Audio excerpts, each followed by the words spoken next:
चन्द्रबहादुर आले दुबईमा आफ्नै क्याम्पमा रहस्यमय तरिकाले मारिन्छन् र दुबईको जुडिसरीले यो घटनालाई राम्रोसँग इन्भेस्टिगेसन गर्नको साटो चन्द्र आलेको दुईटा साथीले नै जेलमा हालिदिन्छ। भुवन श्रेष्ठ र पहलम थापा चन्द्र आलेका साथी हुन्। यिनीहरू तीनैजना एउटै दुबईको कन्स्ट्रक्सन कम्पनीको लागि काम गर्थे र एउटै क्याम्पमा बस्थे। एक दिन राति तीनैजना बाहिर रिल्याक्स गरिरहेका थिए र चन्द्र आलेको अचानक तबियत खराब हुन्छ र ऊ आफ्नो क्याम्पभित्र सुत्न जान्छ। भुवन र पहलम पनि केही समयपछि खानासाना पकाएर खाएर चाहिँ आफ्नो क्याम्पमा सुत्न जान्छन् र मध्यरातिको बेला अचानक बाहिर एम्बुलेन्स र पुलिसहरू देख्छन्। यिनीहरू दुईजनालाई बाहिर के भइरहेको थियो र केही थाहा थिएन।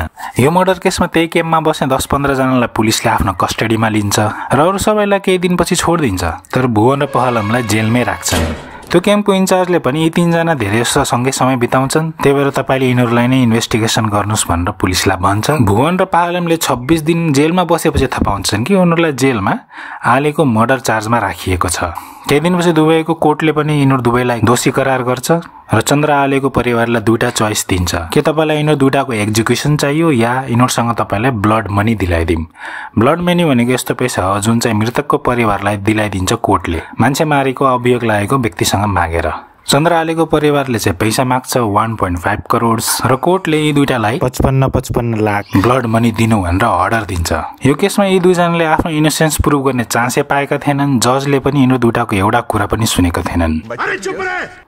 यिनी दुईटा एकदमै गरिब परिवारबाट थिए। यिनको फ्यामिलीले नेपालमा पनि घर प्रपर्टी बेचेर 25 लाख पनि जुटाउन सकेको थिएनन्। हामी कस्तो ढुक्क भएर विदेश जान्छौँ बस्न भनेर, तर विदेशी जुडिसरी कस्तो बायस हुन्छ भनेर हामीले यो घटनाबाट बुझ्न सकिन्छ। यहाँ इन्भेस्टिगेसनमा धेरै लेजिनेस देखाइएको थियो।